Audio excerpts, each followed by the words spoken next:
selamat datang di video pembelajaran geografi. Nah, hari ini kita akan membahas topik menarik, yaitu morfologi perkotaan. Nah, apakah kalian pernah memperhatikan bagaimana sih tata ruang kota kalian terbentuk? Dari pola jalan, pusat bisnis, hingga area permukiman. Semua itu terkait dengan kajian morfologi perkotaan. Mari kita pelajari bersama. Yang pertama, definisi dan pentingnya morfologi perkotaan. Morfologi perkotaan adalah cabang geografi yang mempelajari bentuk, struktur, dan pola tata ruang suatu kota. Kajian ini penting karena dapat membantu kita memahami bagaimana sih kota tumbuh dan berubah seiring waktu. Informasi ini sangat berguna untuk perencanaan tata ruang kota yang lebih efektif, mengurangi dampak negatif dari urbanisasi seperti kemacetan dan kepadatan penduduk, dan juga menjaga keseimbangan antara area permukiman, bisnis, dan ruang terbuka. Ketiga, pola morfologi perkotaan. Berikut adalah 3 pola morfologi perkotaan yang sering ditemukan berbagai kota di dunia.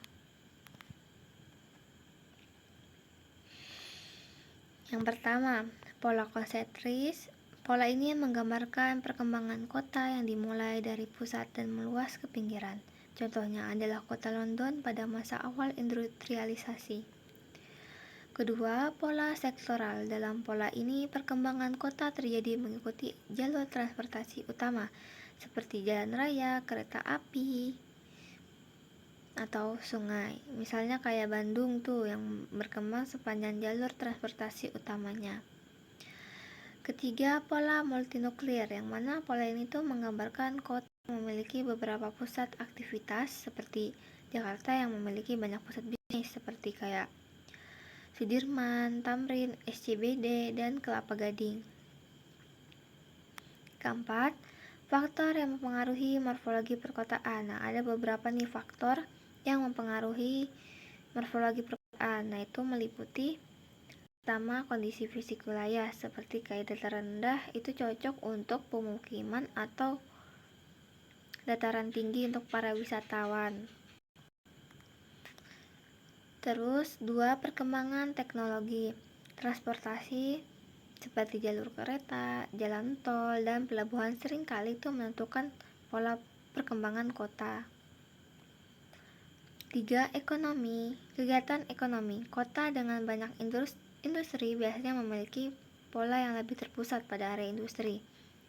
Nah, kebijakan pemerintah seperti kayak pembangunan kota baru atau zona industri yang diarahkan ke area tertentu. 5, studi kasus morfologi perkotaan Jakarta. Nah, kita ambil contoh nih dari Jakarta. Awalnya kan Jakarta ini berkembang mengikuti pola konsentris dengan pusatnya di kawasan kota tua.